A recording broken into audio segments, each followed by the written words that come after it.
오늘의 사연 시작합니다. 저는 현재 영국에서 어학연수 중인 20대 후반 여성이에요. 어학연수를 하기에는 나이가 좀 많죠? 제가 한국을 떠나 머나먼 타향살이를 하게 된 건 바로 1년 넘게 연애하다 헤어진 전 남자친구 때문입니다. 이건 뭐 거지근성이라고 하기에도 창피할 만큼 찌질한 남자였더라고요. 솔직히 결혼까지 생각할 만큼 당시에는 콩깍지가 시여 사리 분별 못했던 저 자신도 자랑권 하나도 없다고 생각해요. 그럼 지금부터 제가 겪었던 어이없는 이야기를 한번 풀어볼게요. 제 남자친구였던 그놈은 지역에 있는 평범한 회사를 다니는 남자였어요. 처음 만난 건 친구 소개로 만났죠.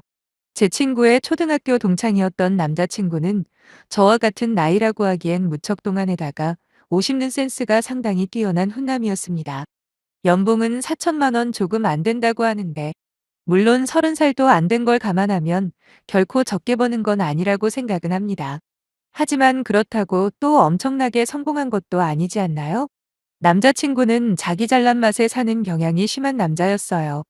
당연히 남자친구를 사랑한다고 믿고 있었을 땐 그런 모습조차 자신감 넘쳐 보이고 자기 주관이 뚜렷하게만 보여서 그게 그렇게까지 치명적인 단점으로 다가올 줄은 몰랐고요.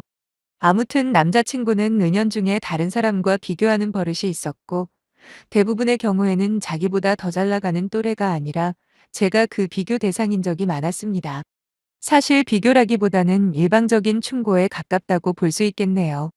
이쯤에서 저에 대해서 소개를 해보자면 겉으로만 봤을 때는 뭐 하나 내세울 게 없는 평범한 여성입니다. 아니 어찌 보면 평범 수준도 안 될지도 모르죠. 한 달 수입이 200만 원 조금 안 됐거든요. 제 직업은 독서실 총무예요. 지방의 전문대를 졸업하고 20대 중반까지 중소기업을 다니던 저는 뭐랄까 3위 목표를 상실했다고나 해야 할까요? 아무튼 매일매일 아무런 의미 없는 시간을 보내다가 결국 사표를 내고 1년 동안 뒤늦은 방황을 하게 되었죠. 사람이 살아가는데 하고 싶은 거나 이루고 싶은 뭔가가 없다는 게 그토록 고통스러운지 몰랐어요.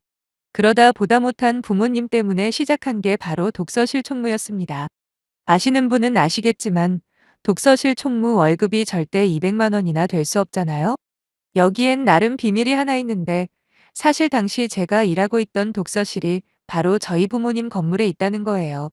도합 5층짜리 상가 건물이었는데 이상하게 건물 탑층인 자리만 도무지 안 나가길래 부모님께서 꽤 오래전에 직접 독서실을 차리신 거죠. 물론 요즘은 스터디 카페가 대세이긴 하지만 그래도 꾸준히 수익은 나오고 있습니다. 다행히 주위에 학교들이 많거든요. 특히 시험 기간만 되면 자리가 없을 정도예요. 물론 그렇다고 떼돈을 버는 건 아니고 그냥 부수입치고는 제법 버는 수준입니다. 몇 년 전까지만 해도 부모님 건물 중에서 가장 수익이 많이 났다고는 하는데 그마저도 코로나의 스터디 카페 열풍 때문에 상황이 많이 안 좋아져서 조만간 접어야 하지 않을까 생각하고 있고요. 아무튼 남자친구와 연애하면서 제가 독서실 총무라는 것만 이야기했지. 그게 부모님이 소유하고 있는 건물에 있다는 건 말하지 않았어요. 단지 월 수입이 대략 200만 원 정도라고만 이야기를 했는데 그때부터 남자친구의 눈에는 제가 나이 먹고 독서실 총무나 하는 사람으로 보였나 봐요. 그렇다고 기분 나쁘게 쏘아붙인다거나 직접적으로 저를 무시하는 식으로 말하지는 않았어요. 오히려 그 당시에는 저를 걱정해준다고 착각을 할 만큼 말은 번지르르하게 잘하는 남자친구였죠. 늘상 하는 이야기가 뭐였냐면 사회생활의 어려움이나 인간관계를 유지하는 데 있어서의 주의사항 같은 자기 딴에는 저한테 필요하다고 생각되는 부분들에 대해서 열변을 토했는데 시간이 갈수록 저를 걱정한다는 느낌보다는 그냥 자기가 얼마나 잘났는지 말하고 싶은 게 아닌가 하는 생각까지 들더라고요. 남자친구가 한 번은 저한테 그러는 겁니다. 혹시 무슨 시험이라도 준비하는 거냐고요. 전 아니라고 딱히 공부하는 건 없는데 아직 뭘 해야 할지 못 정한 거라고 대답을 했더니 한숨을 길게 쉬며 저를 엄청 한심하게 쳐다보는 게 아니겠어요? 솔직히 기분은 나빴지만 할 말이 없더군요. 제가 남자친구 입장이라도 똑같았을 테니까요. 나이 30이 다 돼가는데도 변변한 직장도 없고 그렇다고 구체적인 목표도 없는 제 자신이 저라고 왜 한심하지 않았겠습니까? 남자친구가 그때 저한테 사람이 목표 없이 사는 건 스스로를 좀먹는 짓이라고 충고 아닌 충고를 하는데 충격을 좀 받았네요. 이미 알고 있는 사실이라도 막상 남자친구 입에서 직접 들으니 훨씬 실감이 나더라고요. 그때부터였을 겁니다. 제 자신에 대해서 진지하게 처음부터 생각을 해보기 시작한 게요. 일단 시간 날 때마다 닥치는 대로 책부터 읽었어요. 구식이라고 생각하실지는 몰라도 책 속에 길이 있다는 말을 믿었거든요. 거기다 제가 하는 일이 시간이 많이 남다 보니 아주 제격이었죠. 그렇게 조금씩 제 스스로의 변화를 꾀하며 남자친구와 연애를 이어나갔습니다. 잘난 척하는 것 말고는 기본적으로 성실하고 저한테도 잘하는 남자친구였던 터라 가끔씩 이 남자와 결혼을 한다면 어떨까라는 상상도 해본 적도 있긴 해요. 하지만 남자친구가 정말 결혼하자고 고백을 했을 땐 깜짝 놀라 뒤집어질 뻔했네요. 정말 생각지도 못한 타이밍에 결혼 이야기를 꺼낸 거였거든요. 저 같은 경우에는 결혼이 중요한 게 아니라 당장 내가 앞으로 어떻게 살아야 하는지, 과연 내가 정말 하고 싶은 게 뭔지부터 아는 게 먼저였기 때문에 그래서 거절했습니다. 아직은 너무 이르다고요. 그랬더니 크게 실망한 남자친구는 그럼 최소한 양쪽 부모님에게 인사는 드리게 해달라고 하는 겁니다. 그러면서 당장 결혼은 무리더라도 우리가 결혼을 전제로 사귄다고 말씀을 드리고 싶다고 하네요. 공교롭게도 그때 마침 저희 부모님이 제 나이 30 되기 전에 결혼하는 건 어떠냐고 하시며 남자친구가 있다고 하는데도 선자리를 알아봐 주신다고 부담을 주시던 시기였거든요.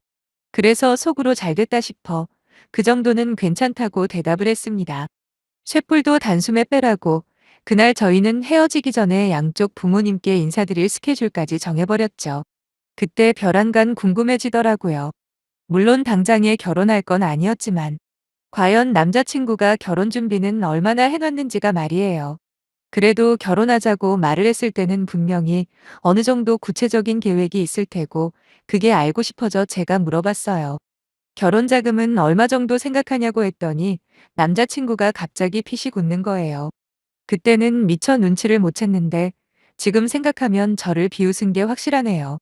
저는 대략적으로라도 알아야 나중에 나도 참고할 거 아니냐 했더니 아주 큰 소리를 치며 너는 그냥 조촐하게 혼수만 준비해. 신혼집은 이미 준비돼 있으니까. 그러더라고요.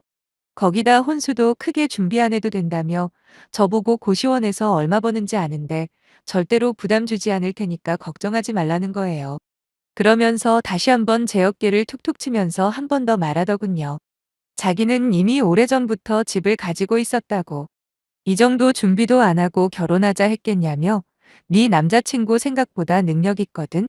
라고 하는데 그동안 데이트하면서 남자친구가 벌이에 비해 씀씀이가 큰 편이라고 자주 생각했었거든요. 근데 그게 전부 믿는 구석이 있어서 그랬구나 싶었네요. 저렇게까지 자신있게 나오는데 더 이상 걱정은 안 해도 되겠다 생각했죠. 한편으로는 나중에 정말 결혼할 때가 되면 자기가 알고 있던 것보다 제가 훨씬 잘 사는 집, 딸이라는 걸 알고 얼마나 놀라고 좋아할까 저 혼자 흐뭇한 상상도 했습니다. 지금 생각해도 그때 저희 집 상황에 대해서 끝까지 말하지 않은 건 제 인생에서 가장 잘한 일 중에 하나인 건 확실한 것 같아요. 섣불리 말했다면 분명히 다른 결과가 찾아왔을 테니까요. 여하튼 약속한 날짜가 되었고 저는 남자친구 부모님을 소개받게 되었어요. 지하철을 타고 거의 끝까지 가서 거기서도 마을버스를 타고 들어가니 주택가가 나오더라고요. 남자친구 부모님은 그곳에 2층짜리 단독주택에 살고 계셨습니다. 2층은 남자친구 부모님이, 그리고 1층은 현재 세를 주고 있다고 하더라고요. 소음에 예민한 사람들이니 계단에서부터 조용히 올라오라고 저한테 말해주길래 그래서 알게 되었습니다. 생각보다 남자친구 부모님은 저를 따뜻하게 맞아주셨습니다. 그동안 많이 보고 싶었다고 하시면서 제 손까지 덥석 잡아주시는데 참 좋으신 분들 같았어요. 하지만 이런저런 일상적인 대화를 하던 중에 결혼 이야기가 나왔고 저는 아직 시간이 많이 있으니 천천히 여유를 가지고 준비하는 게 좋지 않겠냐 뭐 이런 식으로 말씀을 드렸어요. 그런데 남자친구 부모님이 이상한 말씀을 하시더라고요. 아래층 사는 사람들이 올해의 계약이 끝난다고 하시면서 어떻게 될지 모르니 재계약은 1년 단위로 하실 거라고 말이죠. 그리고 들어올 때 전체적인 수리는 못 해주더라도 도배와 장판 정도는 해주겠다느니 도무지 영문모를 소리하시는데 제 결혼과 아래층 세입자와 무슨 관련이 있어서 저런 말씀을 하시나 궁금하던 차에 남자친구가 알아서 실토를 하더군요. 지금까지 입버릇처럼 가지고 있다면서 허세를 부리던 집이 바로 이 집 1층이라는 거예요. 충격 그 자체였죠. 여기 올 때까지만 해도 여긴 남자친구 부모님 집이고 다른 곳에 집을 또 가지고 있는 줄로만 알았거든요. 물론 남녀가 만나서 결혼할 때 무조건 남자가 집을 해와야 한다거나 집이 없으면 절대 안 된다는 생각은 아닙니다. 단지 남자친구가 집이 준비되어 있다는 이유로 1등 신랑감이니 뭐니 하면서 자랑을 해왔기 때문에 크게 실망을 한 거예요. 더 이야기했다가는 남자친구 부모님 앞에서 큰 싸움으로 번질 것만 같아서 자리 마무리하고 오는 길에 따로 이야기를 했습니다. 따로 가지고 있는 집이 있는 게 아니라 애초부터 부모님 집에서 같이 살 생각이었냐고 물어보니 아주 당당하게 그렇다네요. 하지만 말은 바로 하라고 엄밀히 말하면 부모님 집은 2층이고 1층은 자기 집이랍니다. 1층이랑 2층이랑 따로 분리된 공간인데 이게 어떻게 같이 사는 거냐며 오히려 저한테 따지면서 요즘 빚없이 집 가지고 있는 게 얼마나 대단한 거지는 알고나 하는 소리냐 하더라고요. 그리곤 저를 엄청 한심하다는 눈빛으로 보며 그러니 아직도 독서 실총무나 하는 거야? 이러면서 또다시 잘난 척을 하는데 그냥 온몸에 힘이 쭉 빠졌어요. 그랬던 겁니다. 이 자식이 저와 결혼하려는 이유가 다른 게 아니고 자기보다 훨씬 돈 못 벌고 모자라 보이는 여자를 찾았던 거예요. 자기도 모아놓은 돈 없고 쥐뿔도 없으니까 시부모 집에 얹혀 살면서도 아무 불만 없이 식모 노릇할 그런 여자로 저를 선택한 거였죠. 제 배경을 모르니까 그냥 독서실 총무의 꿈도 희망도 없이 하루하루 겨우 살아가는 저라는 여자가 얼마나 탐나는 먹잇감이었겠습니까? 이미 이 남자와 더 만날 생각 따위는 사라진 지 오래였고 부모님 건물에 대해 전부 털어놓고 속 시원하게 걷어차주고 싶은 마음이 굴뚝 같더라고요. 하지만 참았어요. 사실 저는 그렇게 생각합니다. 이런 아나무인에 염치도 모르는 인간을 남자친구로 사귄 사람 역시 저 자신이잖아요. 거기다 막말로 제가 이 정도 수준밖에 안 되는 사람이니까 딱 그만큼의 남자를 만난 거라 생각하고요. 누굴 탓하겠습니까? 전부 제가 못난 탓인걸요. 물론 제 배경에 대해서 말해버리면 그 순간에는 속이 시원할 게 분명하죠. 거기다 저를 놓치고 남친이 매달리거나 후회하는 모습에 만족감을 느낄 수도 있지만 요즘 세상이 얼마나 흉흉한가요? 더욱이 저런 쓰레기 같은 사고방식에 저를 대놓고 무시하는 남자가 한순간에 눈이라도 돌아버리면 뒷감당은 또 어떻게 하고요. 그때 한참 자기 혼자 열변을 토하던 남자친구가 결정적인 한마디를 하더라고요. 그렇게 자기 조건이 마음에 안 들면 저보고 결혼할 때 직접 집해오랍니다. 그러면서 혼자 피식 웃더니 애초에 그 정도 능력 있는 여자였으면 자기를 왜 만나겠냐면서 사람이 분수를 알아야 한다나 뭐라나 아주 작정하고 막말을 하더라고요. 잘됐다 싶어 그걸 꼬투리 잡아 크게 말다툼을 유도한 다음 결국 저희는 헤어졌어요. 남자친구는 헤어지면서까지도 제가 세상 물정 모르는 이기적인 여자랍니다. 뭐라고 떠들던 전 상관없었어요. 이미 제 머릿속에는 앞으로의 계획을 구상하는 걸로 가득 차 있었거든요. 부모님께 남자친구와 있었던 일들과 제 생각을 말씀드리고 도움을 구했습니다. 아버지는 제가 헤어졌다는 사실보다 그딴 놈한테 당신 딸이 그런 취급을 받았다는 것에 더욱더 분해하셨고 당장이라도 찾아갈 기세였죠. 그렇지만 제가 말렸어요. 아직은 때가 아니라고요. 그 후로 일주일 동안 저는 방 안에만 틀어박혀 지금까지 살아온 제 인생에 대해서 처음으로 진지하게 고찰하는 시간을 가졌습니다. 그 사이 저 같은 호구는 찾을 자신이 없던지 남자친구에게 계속 전화와 문자가 왔지만 전부 무시했죠. 문자는 아예 보지도 않았어요. 그런데 차단은 왜 안 했냐고요? 한 번은 꼭 다시 만날 생각이었거든요. 마침내 저는 결단을 내렸습니다. 다른 건 잘 모르겠지만 더 이상 헛된 시간 낭비는 그만하고 싶어서 어학연수를 떠나기로 말이죠. 언어를 배우며 아무도 의지할 데 없는 외국에서 견문을 넓히다 보면 진짜 제가 무엇을 원하는지 알게 될 거라고 믿었거든요. 부모님은 당신들이 도와줄 수 있는 게 많지 않겠냐 하셨지만 단호하게 거절했습니다. 저 혼자의 힘으로 죽이 되던 밥이 되던 부딪혀 보고 싶어서요. 그리고 모든 준비를 마친 후 전 마지막으로 남자친구를 만났어요. 물론 혹시 몰라 부모님에게 미리 이야기는 해놓은 상태였고요. 아무튼 남자친구에게 저에 대한 모든 걸 전부 털어놨습니다. 저희 배경부터 시작해서 헤어진 후로 어떤 생각들을 하고 무슨 결심을 했는지까지 하나부터 열까지 말해줬어요. 처음엔 못 믿는 눈치더라고요. 그래서 부모님과 나눴던 문자들을 일부 보여주니 그제야 표정이 달라지면서 태도가 바뀌더군요. 그 잘난 척하던 모습은 온데간데 없고 어떻게든 저를 잡아보려 온갖 감언이설로 사과도 하고 설득도 시도하는데 별로 놀랍지도 않았습니다. 원래 그 정도 인간인 건 이미 알아차렸으니까요. 제가 그랬어요.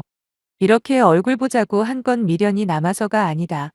단지 너한테 고맙다는 말 한마디는 꼭 해야겠다 생각해서 보자고 한 거라고요. 그랬더니 뭐가 고맙냐고 물어보길래 네 덕분에 내가 얼마나 형편없는 인생을 살고 있었는지 확실하게 깨달았다고 했습니다. 네가 그러지 않았냐고 결혼할 때 집해올 능력 있는 여자였다면 미쳤다고 널 만나겠냐고. 그 순간 깨달았다고 했어요. 너같이 형편없는 남자를 만난 게 내가 운이 없어서가 아니란 걸. 더러운 쓰레기에 파리가 꼬이듯이 내가 형편없는 여자라 너 같은 게 꼬인 거 아니겠냐 했더니 남자친구 얼굴이 울그락불그락 변하더라고요. 전 아랑곳하지 않고 마지막 말을 남겼습니다. 다시는 너같이 수준 이하의 남자 꼬이지 않도록 열심히 살 테니 부디 너는 네 수준에 맞는 여자 잘 골라서 니네 부모님 집에 평생 얹혀 살길 바란다. 이 말을 끝으로 전 바로 돌아 나왔고 그놈은 그 자리에 멍하니 앉아만 있더라고요. 그게 그놈의 마지막 모습이었고 저는 현재 영국으로 온 지 6개월 정도 되네요. 비록 한국에 있는 부모님도 보고 싶고 음식이며 모든 게 아직은 어색하고 힘들지만 여기서 포기하지는 않을 거예요. 다시 예전처럼 아무런 의미 없이 사는 건 그만하고 싶거든요. 비록 남자친구와 함께했던 1년이라는 시간이 아깝긴 하지만 그래도 그놈이 없었다면 지금의 저도 존재하지 않았을 테니까 최대한 긍정적으로 받아들이렵니다. 앞으로 제가 어떤 인생을 살지는 모르지만 최소한 남한테 무시받을 때 반박조차 못하는 그런 인생은 아닐 거라 확신하네요. 다들 응원 한마디 해주시면 정말 감사하겠습니다.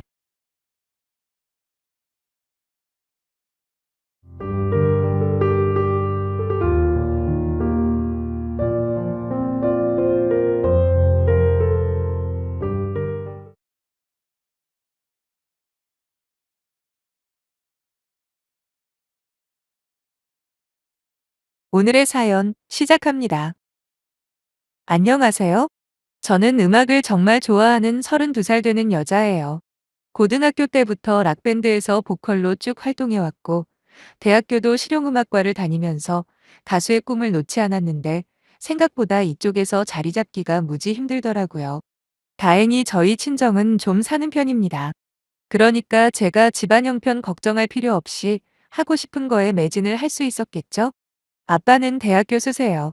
물리학 쪽에서 어느 정도 이름이 알려지신 분이고, 엄마는 가정주부십니다. 오빠만 둘 있어요. 둘 다 결혼했고요. 큰오빠는 외국에서 일 때문에 조카들이랑 새언니랑 살고 있는 중이고, 작은 오빠는 일반 회사원입니다. 어릴 때부터 하나밖에 없는 딸이라고 있는 사랑 없는 사랑 다 받으면서 컸어요. 그렇다고 오냐오냐 자라서 개념이 없거나 버릇없다는 이야기를 들을 정도는 아니고요. 솔직히 말해서 부모님은 저를 온실 속의 화초처럼 키우긴 했죠. 제가 어떤 잘못을 해도 크게 나무라거나 혼내신 적이 없습니다. 그냥 그렇게 자랐다면 아마도 사람들한테 손가락질 받는 인간으로 컸을지도 모르겠네요. 하지만 큰오빠와 작은오빠가 절 가만히 놔두질 않았어요. 늘 잔소리를 멈추지 않았죠. 부모님한테 버릇없이 굴 때마다 혼내기도 하고 나이 많은 어른들한테 예의 없이 굴 때면 여지없이 저는 큰오빠나 작은오빠에게 끌려가 몇십 분을 혼나곤 했습니다. 물론 아빠와 엄마는 그런 오빠들에게 불만이 없지는 않았지만 워낙 오빠들이 논리적으로 반박을 하니 어쩔 수 없이 제 인성교육은 오빠들에게 맡기게 되었어요. 얼마나 오빠들이 보수적인지 대학교 입학할 때까지 전 교복 말고는 치마도 못 입었으니 말 다 한 거죠. 그래도 제가 크게 반항하지는 않았던 건 들어보면 다 맞는 말이었거든요. 물론 어릴 땐 쓸데없는 오기도 부려보고 대들기도 해봤지만 그때마다 번번이 논리로 박살이 나니 나중에는 수긍하게 되더라고요. 지금은 저를 엄하게 키운 오빠들이 고마울 따름입니다. 한 번은 오빠들이 그러더라고요. 제게 유독 엄격하게 대했던 이유가 바로 저의 음악 활동 때문이라고요. 아시는 분들은 아시겠지만 예능 계열 중에 특히나 락밴드 하는 친구들이 심하게 자유분방하거든요. 거기다 일부이긴 하지만 문란한 사고방식을 가진 사람들도 꽤 있고요. 그래서 혹시나 제대로 꿈을 펼치기도 전에 그릇된 길로 빠질까 걱정되었다고 하더라고요.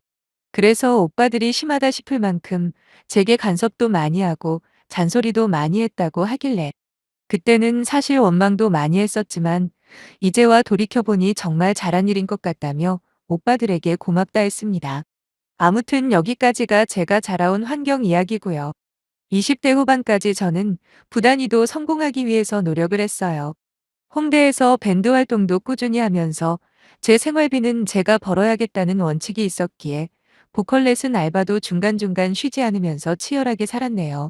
하지만 다른 장르도 아니고 대중들에게 그리 호소력이 없는 락이라는 장르라서 그런지 아니면 제가 성공하기에는 실력이 부족해서 그런지 어쨌든 서른을 바라보면서 저는 가수로서의 제 꿈을 접기로 결심했는데 얼마나 울었는지 모릅니다. 왜 안 그렇겠어요? 고등학교 때부터 오로지 가수의 꿈만을 바라보며 10여 년을 달렸잖아요. 그런데 이제 와서 제 의지와는 상관없이 그만두게 됐으니 말이에요. 하지만 제 성격이 한번 그만두자 마음먹으면 뒤도 안 돌아보는 편이거든요. 그래서 그때부터 다른 일을 알아보기 시작했죠. 그런데 막상 찾아보니 제 나이에 그리고 제 스펙에 할 만한 일이 딱히 안 보이는 겁니다. 제가 그나마 잘하는 거라고 해봐야 노래하는 거랑 영어뿐인데 이게 매치가 안 되잖아요. 노래와 영어라니요. 참고로 제가 영어는 어떻게 잘하게 됐는지 궁금하신 분들을 위해서 잠깐 설명해 드리자면 어릴 때 오빠들 따라서 3년 정도 호주에 지낸 적이 있습니다. 작은 아빠가 거기서 큰 공장을 하시는데 어학연수차 저희 3남매를 3년 정도 봐주시기로 했거든요. 원래 외국어라는 게 성인이 되고 난 다음에 10년 공부하는 것보다 머리가 굳기 전인 어린 시절에 노출되는 게 훨씬 중요하고 효율이 좋다고 하잖아요. 그 뒤로 한국에서 지내면서도 어릴 때 한번 습득해 놓은 영어 실력은 줄지가 않더라고요. 거기다 락 음악 자체가 대부분 영어로 된 노래고 홍대에서 활동하는 밴드들 중에 외국인들 숫자가 꽤 되거든요. 그래서 그 친구들과 어울리기도 하고 노래도 영어 노래만 대부분 부르다 보니 웬만한 원어민 수준은 됩니다. 근데 문제는 그렇다고 영어로 먹고 살기에는 여러모로 애매하다는 거예요. 일단 제 전공이 실용음악이라 학원 강사를 하기도 애매하고 지금 나이에 과외로 먹고 사는 것도 말이 안 되고 말이죠. 그래서 그렇게 한참을 고민하고 있던 그때 남자친구가 결혼 이야기를 꺼내더군요. 2년 넘게 연애한 친구인데 저희 공연을 보러 왔다가 제게 관심이 생겼다며 따라다니길래 저도 싫지는 않아서 처음엔 가벼운 마음으로 사귀기 시작했죠. 그런데 알면 알수록 제법 괜찮은 남자더라고요. 제가 꿈을 포기하고 일반 직장을 알아보는 그 즈음에 남친은 다니던 직장에서 승진을 했고 나이도 저보다 2살이나 많았던 그 사람은 더 이상 늦추기 어렵다면서 청혼을 하더라고요. 그러면서 제게 결혼을 하고 나서 할 일을 천천히 찾아보는 게 어떻겠냐 제안을 했습니다. 저는 가족들과 상의 끝에 결혼을 결심했고 상견례부터 결혼식까지 일사천리로 별 문제 없이 진행했네요. 아빠는 우리 딸이 언제 커서 시집을 다 가는구나 하시면서 혼수 빵빵하게 해주셨고요. 예단이며 예물까지 그야말로 제대로 갖춰서 결혼을 했습니다. 정말 감사했죠. 가수라는 꿈만 꾸며 살던 제가 돈을 모아봐야 얼마나 모았겠어요. 사실 남친이 결혼 이야기를 꺼낼 때까지만 해도 전 결혼에 대한 그 어떤 생각도 없던 상황이었거든요. 아마 제 꿈을 포기한 상태가 아니었으면 남친이 결혼하자 했을 때 단칼에 거절했을지도 모르겠네요. 여하튼 그렇게 결혼 생활을 시작하고 한 달도 안 되었을 때 시어머니가 시동을 거는 겁니다. 일단 저를 보면 제일 처음 꺼내는 말은 항상 너 언제 일할 거냐? 일은 알아보고 있냐? 였어요. 기분이 나빴지만 결혼 초이기도 하고 또 어차피 일은 무조건 하려고 생각하고 있었으니 그저 알아보고 있습니다. 라고만 대답하고 넘기곤 했어요. 그런데 나중에는 전화까지 하셔서는 요즘 남녀평등이다 뭐다 하는데 남편만 일하는 게 말이 안 된다. 그러니 어서 빨리 일자리 알아봐서 돈 벌어야 하지 않겠냐 등등 속을 계속 긁으시는 겁니다. 아니 안 그래도 제 애매한 이력서의 스펙 때문에 골치 아파 죽겠는데 시어머니까지 옆에서 거드시니 점점 스트레스가 쌓이는 겁니다. 그래서 신랑한테 말했어요. 오빠, 내가 일을 안 한다는 것도 아니고 일을 안 알아보는 것도 아닌데 벌써부터 일하라는 걸로 사람 피를 말리시는 건 너무하잖아? 이제 결혼하고 한 달밖에 안 지났어. 오빠도 나한테 그랬잖아, 결혼하고 천천히 일 알아보라고 말이야. 근데 지금 이게 뭐야? 내가 직접 나서기 전에 오빠가 중간에서 잘 좀 해봐. 라고 좋게 말했습니다. 그런데 신랑은 자기가 나서는 건 정도가 아닌 것 같다며 저보고 알아서 흘려들으라고 하는 겁니다. 자기는 끼어들기 싫다는 거죠. 그때의 배신감이란 정말 이루 말할 수가 없더군요. 결혼하자고 할 때는 그렇게 다정한 척 하던 인간이었거든요.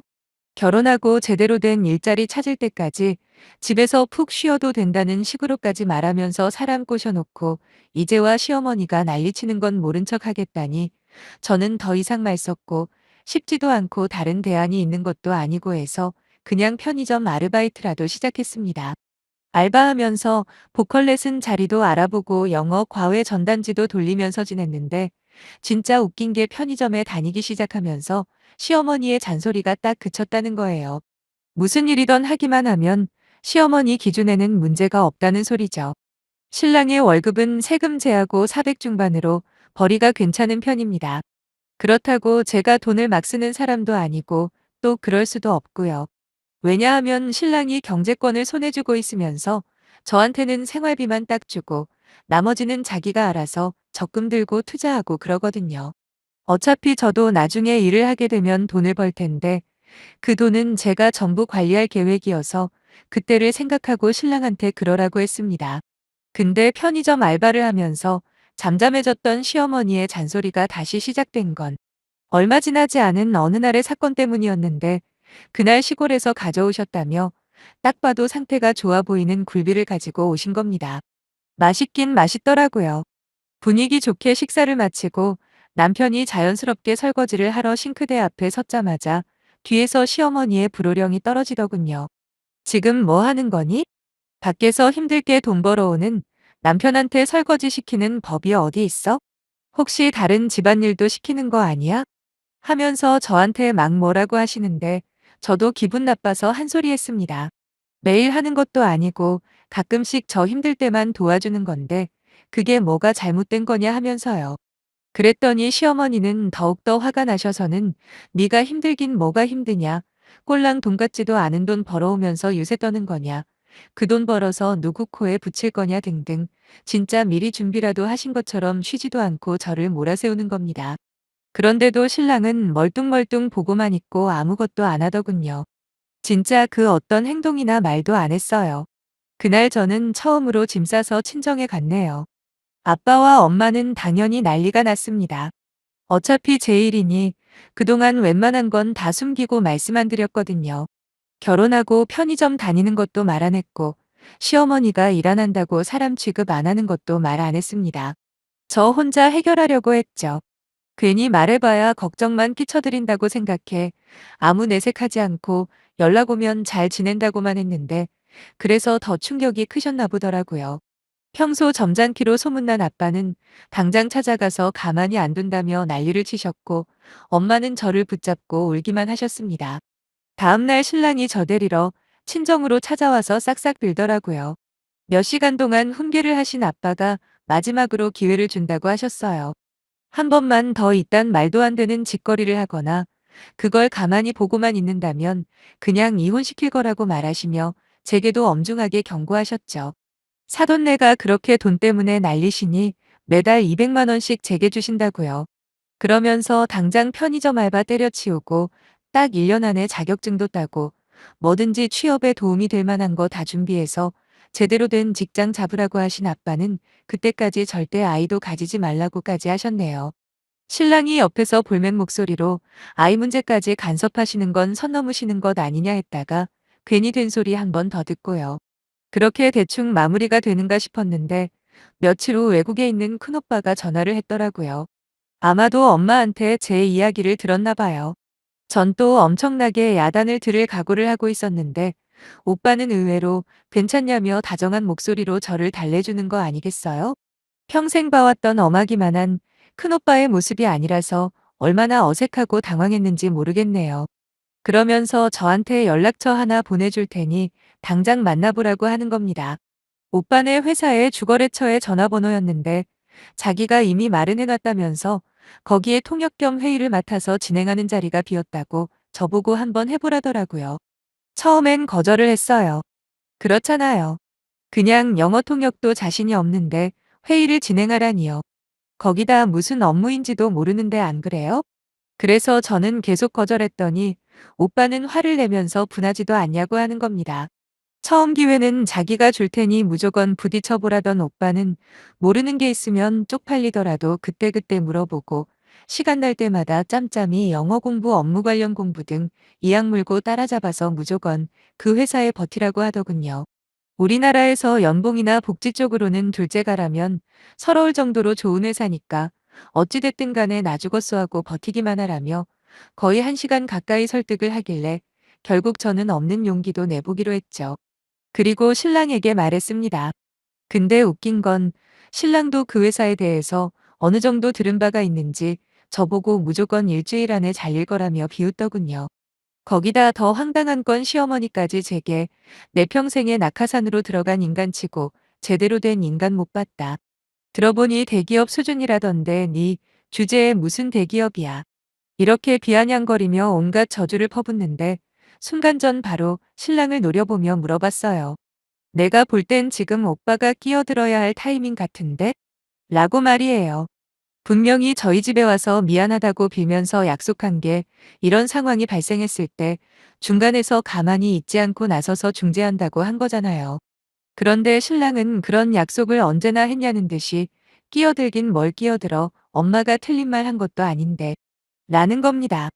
그때 제 마음속에 작은 그릇 하나가 쨍그랑하며 깨지는 느낌이 들었네요. 신랑을 똑바로 쳐다보며 그래 어머님이 맞는 말 하신 건데 내가 괜히 또 오바하나 보다 그렇지? 라고 했더니 아무 말 안 하대요. 무언은 긍정의 표시 아닙니까? 그래서 아무래도 우린 아닌 것 같다. 어머니도 계시는데 잘 됐네. 우리 그냥 이혼하자. 했고 시어머니도 지지 않고 한마디 보태시더군요. 이혼하면 네가 손해지. 우리 아들이 손해볼 것 같냐? 그래 이혼해라 제발. 이라고요. 신랑은 이런 상황에서조차 아무 말 없더라고요. 내가 이런 인간을 믿고 결혼을 했다니 진짜 열받아 죽는 줄 알았어요. 물론 저런 인간을 선택한 병신 같은 저한테도요. 그렇게 거짓말처럼 저는 이혼녀가 되었고 지금은 혼자서 살고 있습니다. 현재 다니고 있는 회사 근처에 있는 30평대 오피스텔에서 혼자서 아주 여유롭게 말이죠. 어떤 회사냐고요? 바로 큰오빠가 소개해준 그 회사예요. 이혼 서류 접수하고 출근을 하기 시작했는데 상황이 상황인지라 1분 1초도 아껴가며 일과 공부에 매진했습니다. 실제로 하루에 4시간도 안 자고 매일 업무 공부에 일 마치고 집에 돌아오면 늦게까지 영어 공부를 했죠. 어쩔 땐 집에 와서 샤워도 할 기운조차 없어 그냥 쓰러져 잔 적도 한두 번이 아닙니다. 조금이라도 나태해질 때마다 진행 중이던 이혼 생각만 했어요. 이대로 포기하면 절대로 안 된다는 오기가 생기더라고요. 지금은 퇴근하고 혼자서 영화도 보러 다니고 근처 맛집 투어도 다닐 여유가 생길 만큼 업무에 적응했고 회사에서도 확실하게 자리를 잡았네요. 물론 큰오빠의 입김이 많이 도움이 되었다는 거 잘 알고 있어요. 저 낙하산 맞죠? 하지만 이왕 낙하산으로 들어온 거 일자라는 낙하산이 되는 게 제 목표예요. 가수라는 꿈을 포기하는 시점과 결혼하는 시기가 공교롭게 겹치면서 한 번의 잘못된 선택으로 이혼녀가 되었지만 요즘 세상에 그게 무슨 흠이라도 되나요? 앞으로 잘 살면 되는 거죠, 안 그런가요? 참고로 전 남편 월급에 비하면 지금은 거의 2배 이상 벌면서 잘 살고 있습니다. 혹시라도 이 글을 전 남편이나 전 시어머니가 보면 배 아파하시면 좋겠네요. 전 앞으로도 더 행복하게 살 거거든요. 자기 아내 아낄 줄도 모르고 그저 지 엄마 눈치나 보는 그런 인간과 평생 사느니 이렇게 자유로운 새처럼 사는 게 100만 배는 더 행복하네요.